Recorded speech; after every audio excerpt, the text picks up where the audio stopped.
Hi all, welcome to another video of Berg Performance, and today I will show you how you can gain almost 100 horsepower from a proper stage 1 tuning for this BMW 320i.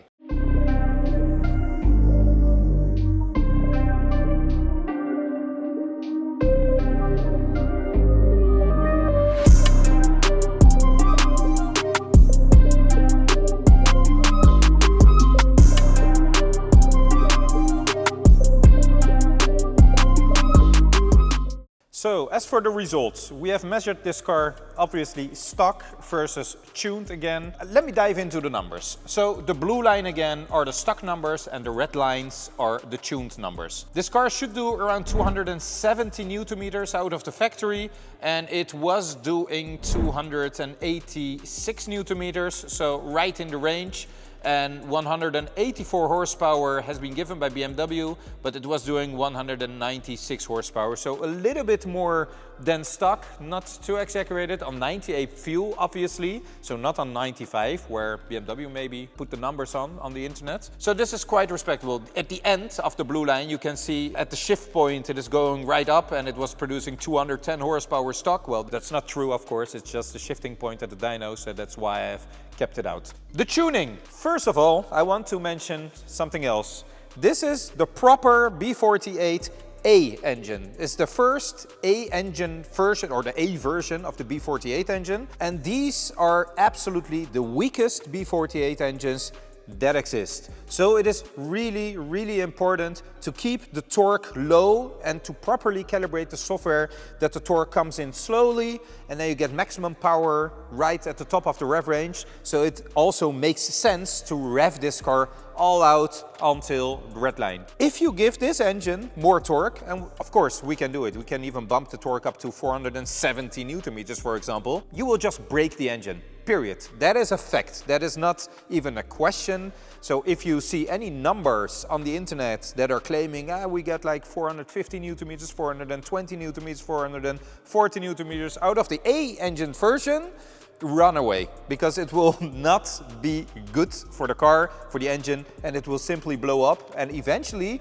it will also be slower than the calibration that we are making, because the horsepower number at the end, it is a very linear bulge of power that is coming in. So on the long run this car will be and safer and faster on the real road, and it's also more fun to drive. As for the red lines, so as you can see the torque is slowly building up until around 3,000, 3,500 RPM, where the car is producing 380 Newton meters of torque. So flat torque from here, but look at the other line where the mouse is right now. You can see that the power graph is like linearly increasing, and here the fuel quality comes in play, but still it is increasing until almost red line at 275 horsepower.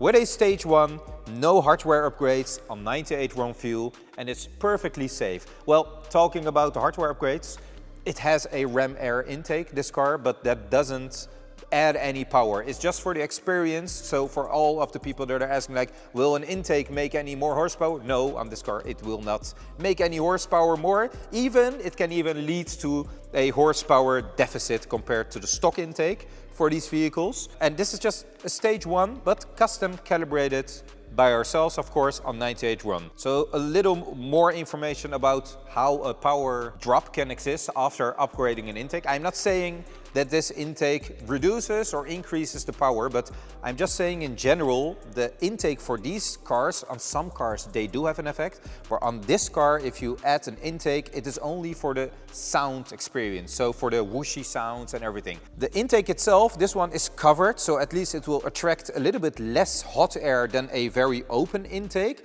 but still it is not as closed, a closed deck design as BMW offers with their own OEM intakes. Also, the flow is not always optimal versus a stock intake. So you cannot really expect large power gains or whatsoever by upgrading an intake, as for some internet websites that state otherwise, but we have tested a lot of them already on this dyno with our own experience on how it works. So that's the reason why I'm saying that the intake is not a hardware upgrade in my opinion, or in my sense, because it's a fact.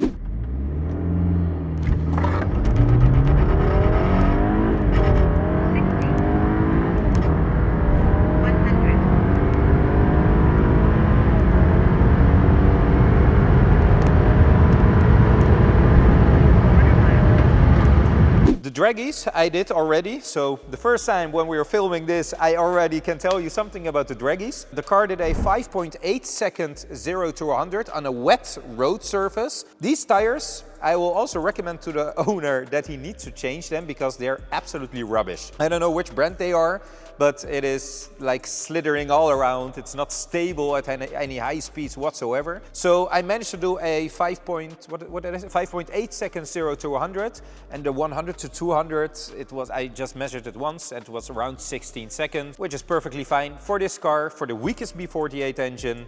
And yeah, this is some proper power upgrade versus stock. So thank you all very much for watching again. If you're interested in what kind of activities we all do, so it is like the custom calibrations for BMW Minis, for Mercedes AMGs, and for the Volkswagen Audi group, including Porsches, you can watch our channel, subscribe to our channel, of course. And I hope that this video gives you a little bit more information and ends the endless discussion that is going on the World Wide Web about the B48 A-engined vehicles. So the calibration itself is really important in how you calibrate something, how you tune a car, and that determines also the reliability that you can get out of the engine.